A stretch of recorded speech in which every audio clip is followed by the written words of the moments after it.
Seja bem-vindo ao programa Apontamentos da Semana, aqui onde a atualidade espiritual acontece. Neste programa iremos refletir sobre os juízes num cenário de conflito e crise. A época dos juízes foi um período caótico na história bíblica. Juízes, no capítulo 17, no versículo 6, afirma: naquela época não havia rei em Israel. Cada pessoa fazia o que lhe parecia certo. O povo de Deus fazia mal aos olhos do Senhor.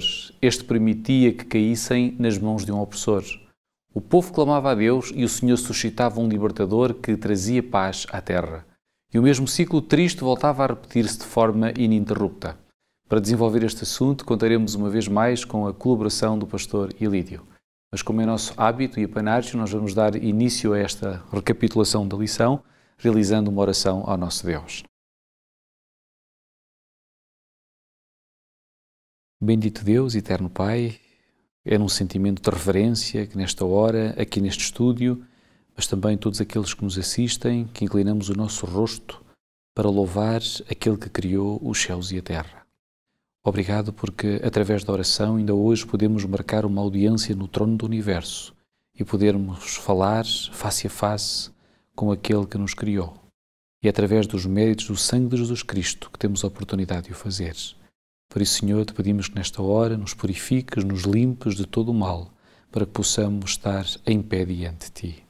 Conduz-nos na reflexão que vamos ter nesta hora e que a mesma possa uma vez mais ser produtiva e educadora para aqueles que irão assistir. É no nome de Jesus que pedimos e agradecemos todas estas bênçãos. Amém, Senhor. Pastor Ilídio, depois da época dos patriarcas e dos juízes, o povo pediu um sistema governativo diferente, um sistema monárquico. Qual era, dentre estes sistemas vivenciados entre o povo de Israel, aquele que seria o mais próximo do ideal divino? Monarquia, o patriarcado, os juízes? Vulgarmente nós chamamos, não é que seja um nome bíblico, não é? Como não existe a palavra milénio na palavra de Deus, como há aquela, às vezes, usamos uma terminologia que não existe, que isso é pagã, por exemplo, tipo trindade ou coisa parecida, não é? Pronto. Como não existe a palavra milénio, como não existe a palavra temperança, no fundo, nua e crua, e o regime, em termos de suzerano e vassalo entre o senhor e o homem vulgar e o servo, portanto, é aquilo que nós conhecemos vulgarmente, de uma forma, uma dialética mais ou menos não muito comum, portanto, a dizer o regime teocrático de Deus, portanto, onde esta teocracia, este teos, Deus, kratos, poder, onde Deus exerce o poder sobre o seu povo.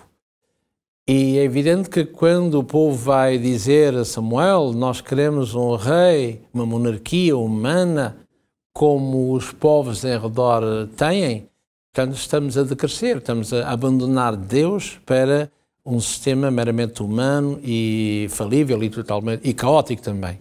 E é isso que a história o irá demonstrar. E é por isso que o profeta Samuel, quando é confrontado com este desejo estranho, não é? Ele fica muito triste e Deus vai dizer, não és tu que és rejeitado, mas sou eu, Deus, não é? Mas ele limitou-se também a dizer a Samuel, ao seu servo, mas diz a esse povo, se querem ser como os demais, e encontramos isso, creio, no livro de Deuteronômio, no capítulo 17, isso tem custos. Tem custos e bastante grandes.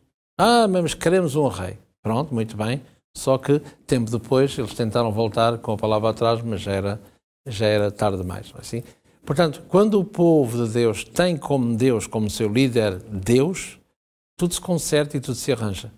É verdade que há vozes em contrário. Isto é, quando nós olhamos nessa heresia marcionita do primeiro século, do segundo século, portanto, ao dizer o Deus do Antigo Testamento é um Deus sanguinário, um Deus outro, um Deus diferente, um Deus difícil de alcançar, vemos que Deus tem algumas tomadas de posição que nós não entendemos.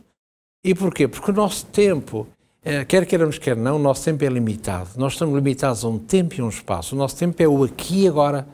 Ao passo que Deus é como um foco, como nós tivéssemos uma lanterna, não é? Se apontarmos assim para o pé do alvo, portanto, é com muita intensidade aquela luz, mas só ilumina muito pouco E à medida que nós aumentamos a lanterna, não é? Vemos que a amplitude é cada vez maior. Mais ténue a luz é um facto, mas o campo de visão é o dobro, ou o triplo, ou o quádruplo, assim. Ora, Deus também, em relação à história, passa-se assim. Tem Deus compreender o quê? Quando Deus deu o seu povo, como disse no passado a Josué, por exemplo, vai àquela cidade e tudo que lá está extermina, totalmente, desde o mais pequenino ao maior. Para nós é uma coisa horrorosa, é um facto, não é? Só que nós não conhecemos o amanhã dessas pessoas. Por exemplo, eu sinto-me consolado quando eu penso assim. Por exemplo, para nós, quem é que gosta de uma personagem sinistra chamada Adolf Hitler? Penso que ninguém, não é? Penso que ninguém. Muito bem, mas se nós agora catapultássemos no tempo para o passado, digamos que Adolf Hitler tinha abandonado deixado a sua casa com a sua mãe para ir para a escola. E o miúdo Adolf Hitler, ao atravessar a estrada, veio um carro e o atropelou e o matou. Certamente que nós, contemporâneos da cena, o que é que faríamos? Vociferávamos, lamentávamos aquela morte, aquela criança que tem 6 anos de idade, coitadinha, não é? E até éramos capazes de fazer, ou tentar fazer justiça por mão própria. Uma incúria matar uma criancita com 6 anos de idade. Mas agora, se pudéssemos, como Deus, dizer assim, olha, esta pessoa, este jovenzinho que faleceu agora, vou-vos mostrar, se ele não tivesse falecido, aquilo que ele era em 1943-45. E aí, se nós víssemos desde o presente o futuro, como Deus vê, diríamos, enfim, ainda bem que ao menos não chegaria lá, não é? E essa é a nossa postura. E assim nós podemos tentar compreender minimamente Deus, não é? Porque só ouvir do facto consumado, vai àquela cidade de Jericó, outra qualquer, vai e destrói, Abimeleque destrói, tudo isso, não fica ninguém, nem o simples gado. Tudo.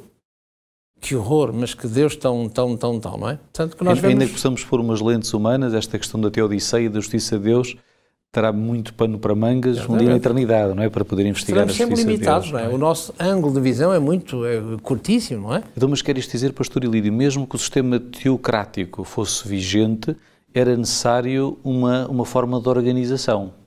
Claro. A organização é sempre importante, não é? É evidente, é evidente. Nos dias de Débora, que significa abelha, isso, não é? Yeah. O povo de Israel estava sujeito a grande opressão, sendo sitiado por forças superiores.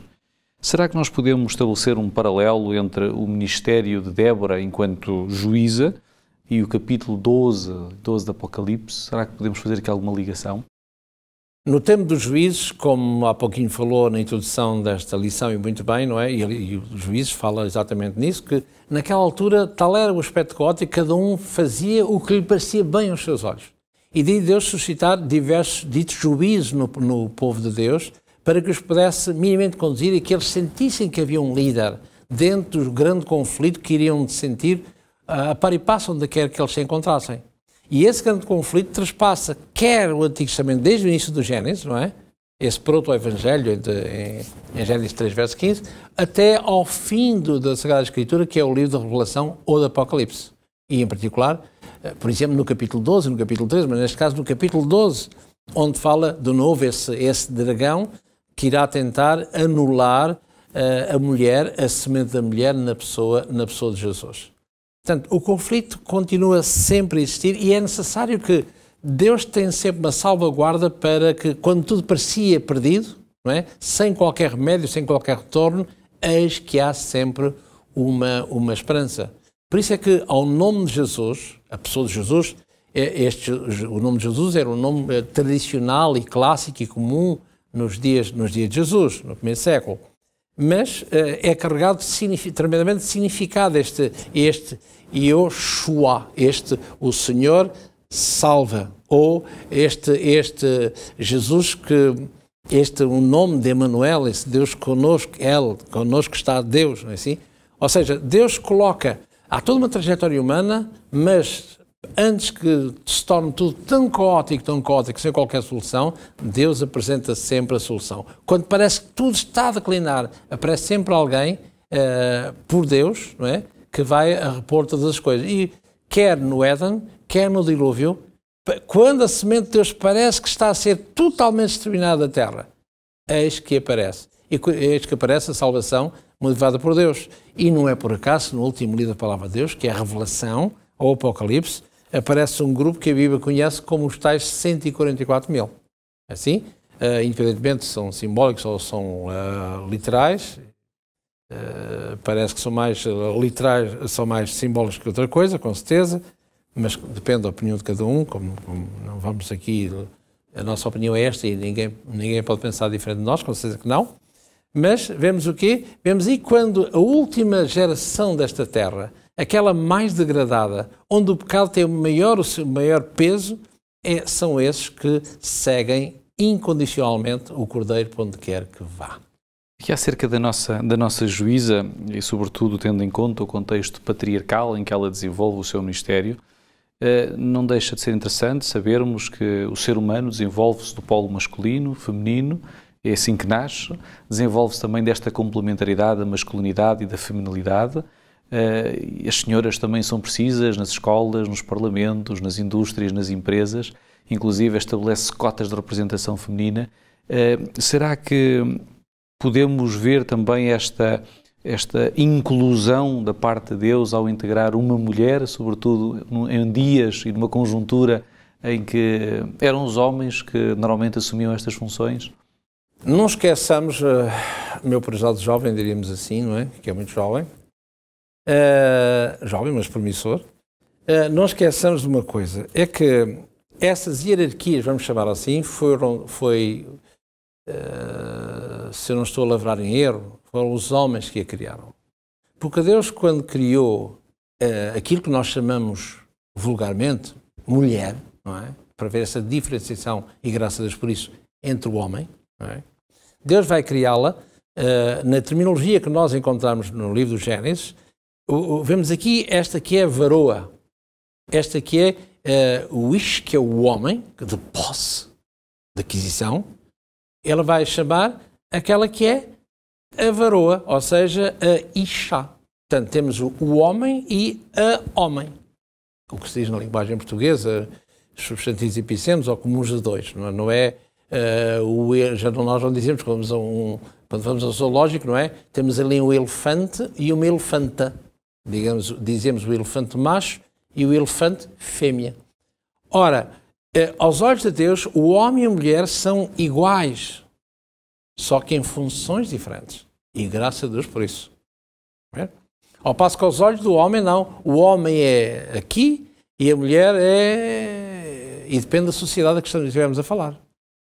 Ora, a mulher é o apêndice que falta ao homem. É a outra parte do homem, para que o homem seja completo, como no tocante à mulher.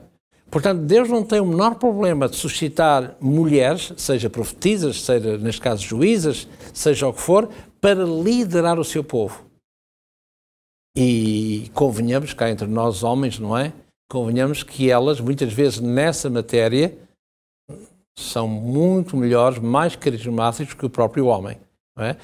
Porque nós é que temos aquela ideia de o homem, sim. O homem é como se diz na linguagem humana, não é? Salário igual, trabalho igual, salário igual. Ah, não, mas ela faz a mesma coisa que eu, mas como é mulher, tem... Pronto, aquela coisa. Para Deus isso não existe. E é por isso que nós vemos na palavra de Deus, aqui ou acolá, com mais proeminência, homens é um facto, mas aqui ou acolá, mulheres que desempenham tão, ou melhor, ou pelo menos para sermos mais ecuménicos, ser igual àquilo que o homem pode fazer. E esta mulher, neste caso Débora e outras, vão desempenhar o seu papel como Deus quer e desempenham da melhor maneira e com resultados bastante eficazes. Porque não é elas que lideram. Aos nossos olhos, sim. Aos olhos de quem vê. Mas é o poder que lhes assiste. Através... É Deus que lidera através dos seus instrumentos. Exatamente. Obviamente. Ele procura disponibilidade. Exatamente.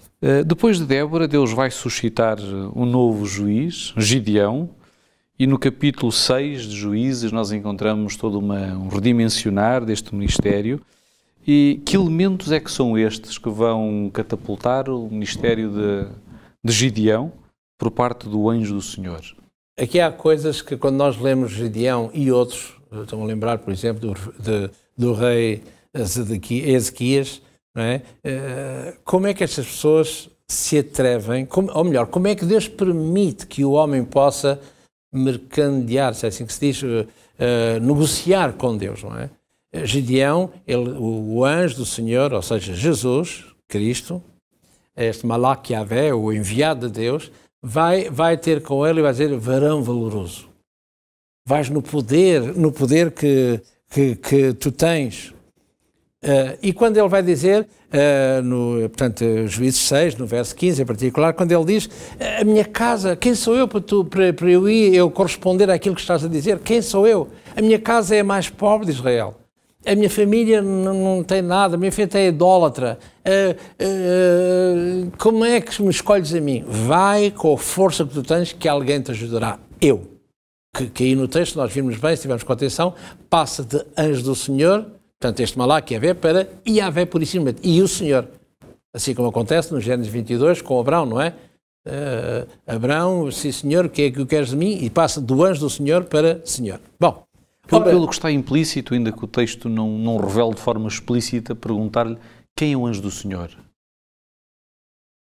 Pois, o anjo do Senhor, quem ele é? Ora, se nós, já que me permite, só uma pinceladazinha muito curta com o anjo do Senhor, se nós lermos aqui no livro do Êxodo, no capítulo 3, naquele famoso diálogo da sarça ardente, o que nós vemos aqui é que quando aparece este anjo do Senhor, diz aqui no capítulo 3 do Êxodo, e diz aqui no verso 2, apareceu-lhe o anjo do Senhor em uma chama de fogo no meio da sarça. E logo a seguir, o anjo do Senhor, este Malach Yahvé, e no verso 4 diz, e vendo o Senhor que se virava para lá a ver, bradou Deus. Portanto, vendo o Senhor e bradou Deus. Portanto, este passa-se de Yahvé a Elohim, sempre esta forma plural. E depois, verso 6... eu sou o Deus, o teu pai, o Deus de Abraão, o Deus de Isaac e o Deus de... Portanto, e é exatamente este anjo do Senhor, não é que é um anjo. Então não é um simples anjo de todo. É alguém que está acima de... Por isso é que ele é chamado arcanjo. Está o que é o chefe de, e não que é um anjo que tenha mais preponderância de ser anjo, não é assim?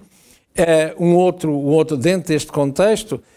e podemos ver vários exemplos no Êxodo, na peregrinação do povo de Deus depois do Egito, Êxodo no capítulo 23, por exemplo, onde ele diz uma coisa interessante que diz aqui, Êxodo 23, no verso 21, onde Deus diz a Moisés, eu enviar-vos-ei alguém da minha parte, verso 21, guarda-te dele, ouve a sua voz e não o provoques à ira, porque ele não perdoará a vossa rebelião, porque o meu nome está nele.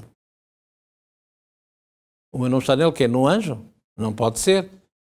E não pode ser porquê? Porque isto é uma leitura muito simples e só um simples rodear da coisa.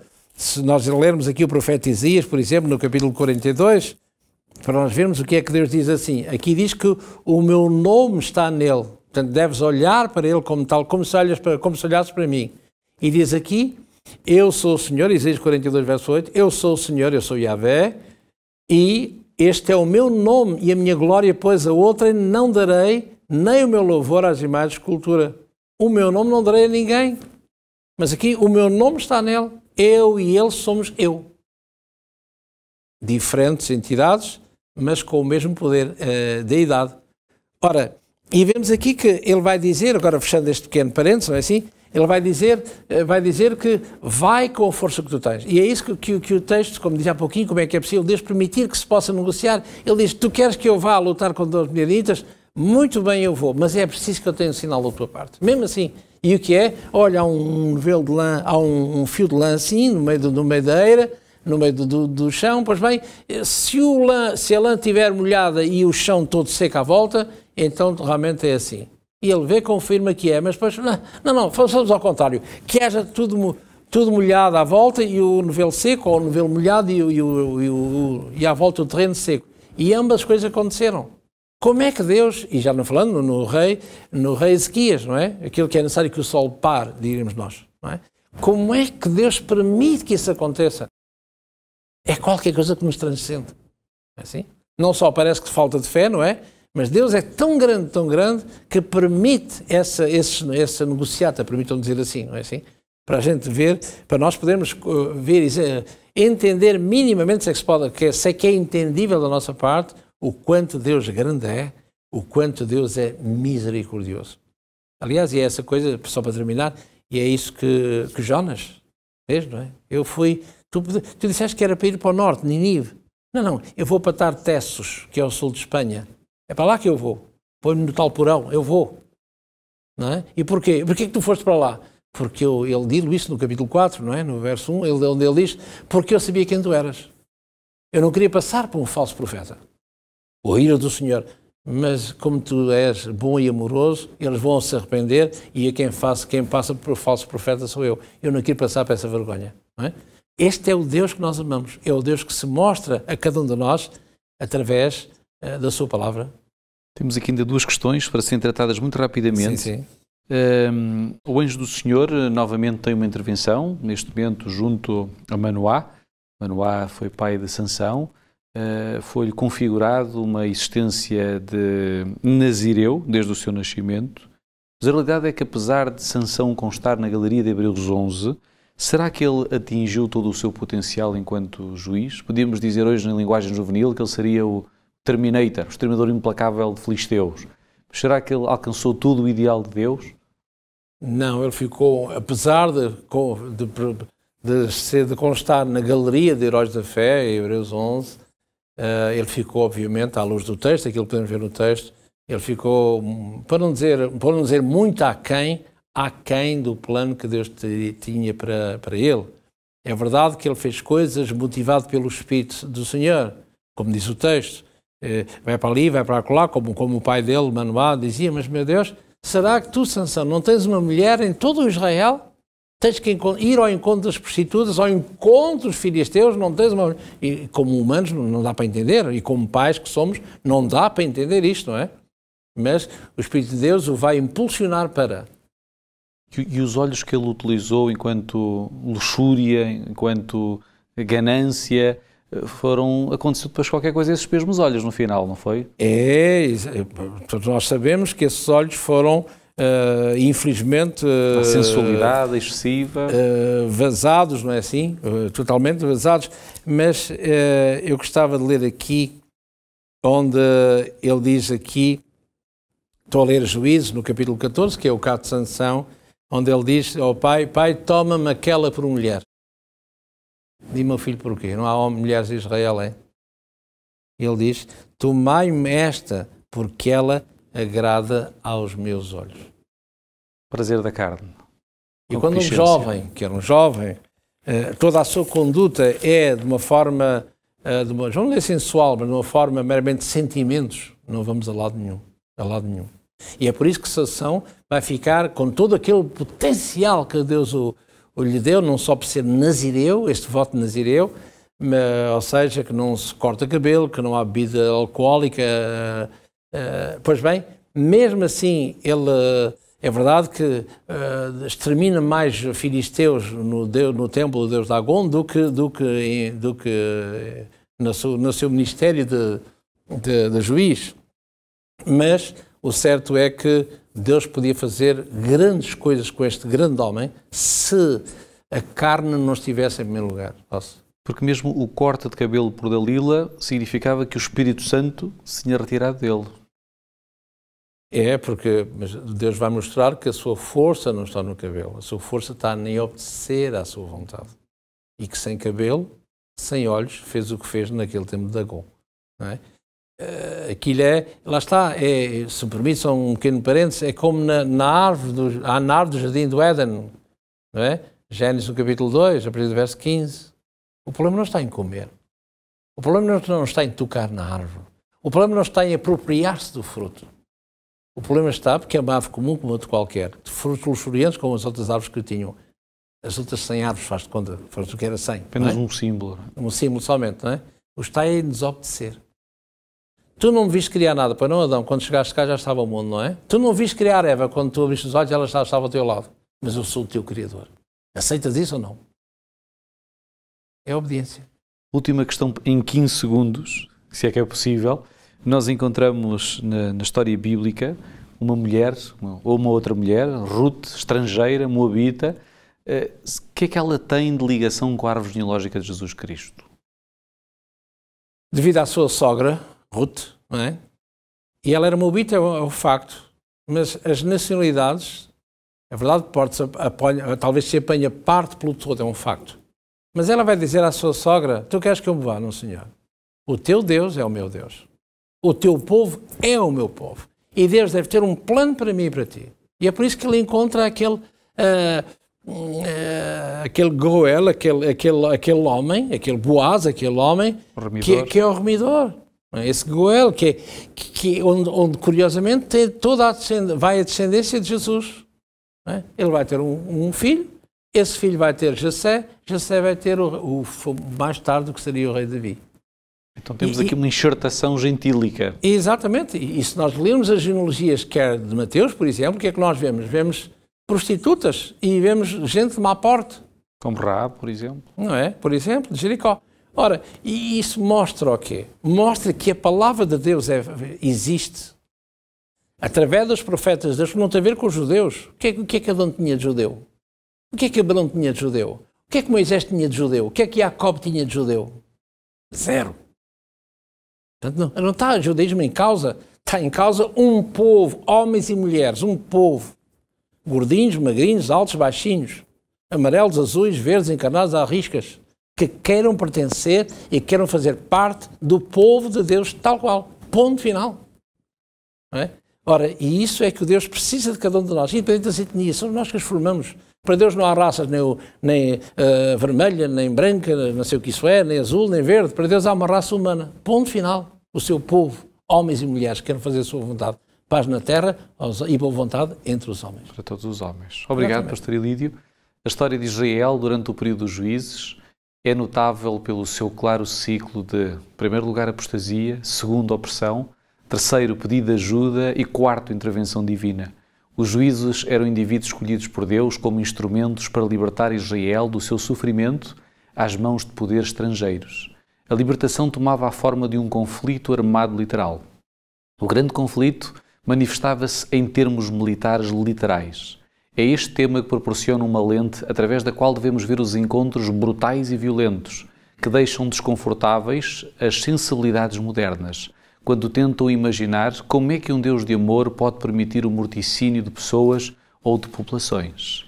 Deus é santo e a sua santidade é uma mistura equilibrada entre o amor e a justiça. Deus ama o pecador, mas não tolera o pecado. Estes relatos são uma tipologia do grande dia do Senhor, em que o juiz do universo virá dar a cada um segundo as suas obras, a vida ou a morte. Na próxima semana voltaremos para continuar a estudar a duração do grande conflito. Não falte, continue na presença de Deus. Até ao próximo programa.